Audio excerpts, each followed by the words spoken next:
왔습니다. 은덕입니다. 오늘 살펴볼 모형은 프라모델인데요. 갓브레이브 스튜디오에서 발매한 카이텐 FX 마크 제로입니다.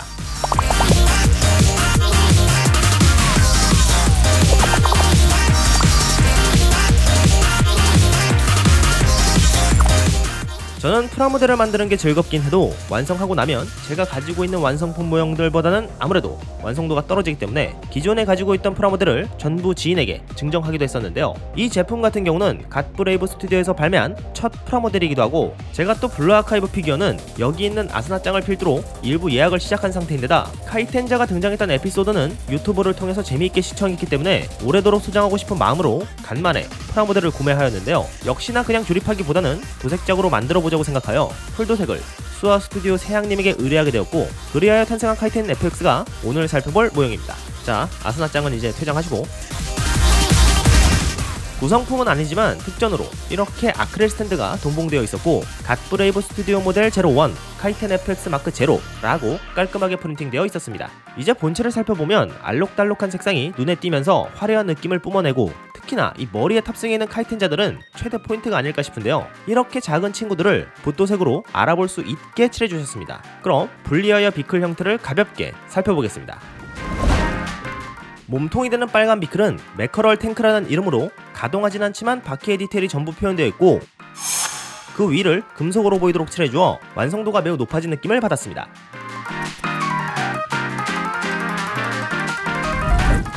다리를 담당하는 비클은 1 캐리어와 스크램블 캐리어, 두 비클의 외형은 매우 유사하게 되어 있으면서도 서로 다른 디테일을 보여주는데요. 스크램블 캐리어는 심플한 외형이라는 느낌이 들고, 1 캐리어는 그보다는 좀 더 정보량이 많이 담겨있는 모습으로 앞쪽이 얇은 테두리에 담겨있는 디테일과 지붕 위에 올려져 있는 장으로 초밥의 외형을 충실하게 재현하고 있습니다. 오른팔인 샤벨 슈림프는 새우의 이미지가 외형에 보이면서 앞에서 보면 왠지 토끼처럼 보이기도 하는데요. 분할이 되어 있는 핑크 부품이 입체적으로 설계된 게 특징이었습니다. 왼팔이 되는 캘리포니아 리드는 앞쪽에 보이는 S자 조형이 마치 뭔가 뿌려진 형태를 나타낸 것 같기는 한데, 저는 솔직히 이게 무슨 초밥인지 잘 모르겠지만 바퀴처럼 작은 부분도 투톤으로 도색이 된 게 일품이었습니다. 비클을 모두 모아보면 이런 느낌으로 굉장히 박력이 넘치는데요. 모아놓은 그림이 예쁜 걸 보니 이렇게 전시를 해놔도 나쁘지 않을 것 같습니다만, 우리는 일단 합체해야겠죠?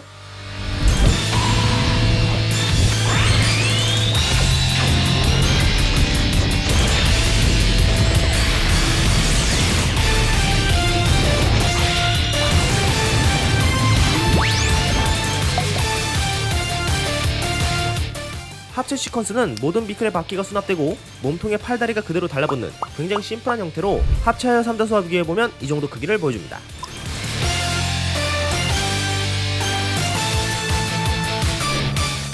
전체적인 외형은 투박하면서도 그 안에 다양한 디테일이 담겨있는 모습으로 이대로 전시하면 딱 좋을 것 같은 느낌인데요. 역시 로봇은 이런 투박한 느낌이 멋있다는 생각이 들면서 아주 마음에 들었습니다.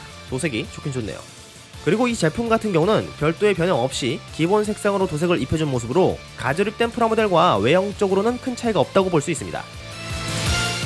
외형에서 보이는 실루엣은 과거 슈퍼전들을 패러디하면서도 남학신과 가슴의 무늬, 그리고 머리띠의 형태 등으로 일식 요리사의 모습을 담고 있는 게 특징이라고 할 수 있고, 오른팔에서는 새우의 디테일이 팔뚝과 어깨 장갑으로 변모하여 갑각류의 단단한 껍질이 갑옷이 되는 재치있는 모습으로 표현되어 있었습니다. 다리에서는 계란과 장어의 형상이 정강이에 있고, 측면에는 물결 표현의 일부가 입체적으로 표현되어 있으며, 손에서는 포인트가 될 수 있도록 손가락 파츠 하나가 다른 색으로 도색되어 있었습니다. 들고 있는 동그란 방패는 울트라 뚜껑 쉴드라는 다소 기가 막힌 이름으로 심플한 디자인인데, 사용된 색상은 아마도 초밥에 들어가는 재료의 색상이 아닌가 싶습니다.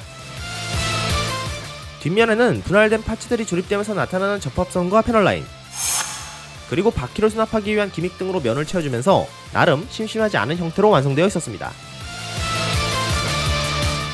몸통의 앞면에는 붉은 바탕에 흰색으로 표현된 물결 라인을 모두 도색 처리하여 스티커로 처리된 모습과는 다르게 굉장히 깔끔하고, 가슴을 열어 나오는 정어리 미살의 덮개도 모두 마스킹 도색으로 처리하였습니다. 아래에서 올려다볼 때 느껴지는 헤드의 실루엣은 실제로는 거대하지 않지만 거대 로봇의 육정함이 그대로 느껴지고, 눈과 머리띠를 메탈릭 도색으로 처리하여 포인트 도색을 중요시하는 제 개인적인 취향도 만족시켜 주었습니다.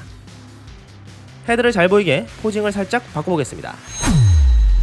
헤드에는 초반에 잠깐 봤던 머리 뚜껑을 열면 볼 수 있는 카이텐자가 모여있는 모습이 정말 멋진데요. 접사 렌즈로 촬영을 했기 때문에 화면으로는 크기를 가늠하기 어렵겠지만 에어브러쉬 사용이 어려울 정도로 정말 작은 부품이라 붓도색으로 칠해줘야 한다고 하는데요. 결과물을 보니 도전해볼 만한 가치는 있어 보였습니다.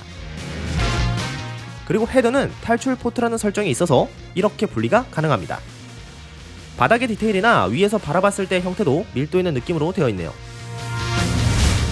이제 무장을 살펴보겠습니다. 무장은 총 3종류로 모두 공격에 사용하는 것들인데, 슈퍼 새우 기관총은 회전 기믹이 있는 부품으로 조립이 되어 있으며 팔뚝의 새우 껍질이 열면서 그곳에 결합해줄 수 있습니다.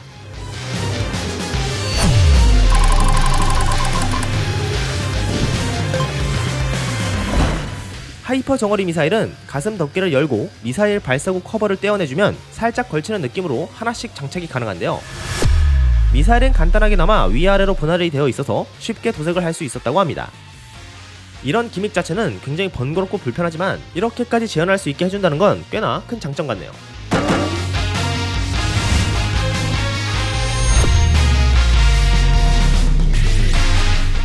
파이널 고등어 소드는 칼날이 분할되어 있지 않아 대부분의 부위를 마스킹하여 메탈릭 도색으로 표현해주었고, 손잡이에 있는 돌기를 손바닥에 결합해주는 방식으로 고정하는데요. 검 자체가 크지 않고 무겁지도 않다 보니 포징의 제약이 크게 없는 데다 어깨 관절도 굉장히 다양한 각으로 움직일 수 있는 구조여서 포징을 잡아주는 내내 검을 떨어뜨린다거나 흔들리지 않았습니다.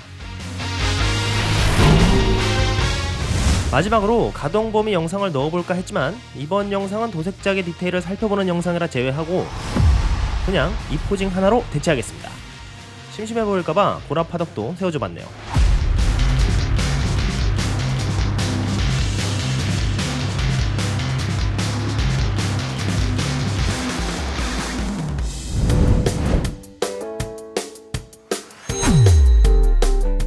오늘은 갓브레이브 스튜디오에서 발매한 카이텐 FX 마크 제로를 살펴봤는데요. 프라모델에서 손을 뗐기 때문에 앞으로 내 인생에서 프라모델은 구매할 일이 없다고 생각했었는데, 이렇게 예상치 못한 제품이 출시가 되어 예약을 하고 풀도색으로 소장까지 하게 되는 만족스러운 마무리가 되어 기분이 좋은데요. 크기를 대폭 키워서 완성품으로도 한번 기대를 해보겠습니다. 오늘 영상은 여기까지. 시청 감사드리며 구독과 좋아요, 댓글도 부탁드리겠습니다. 그럼 가보겠습니다. 은덕이었습니다.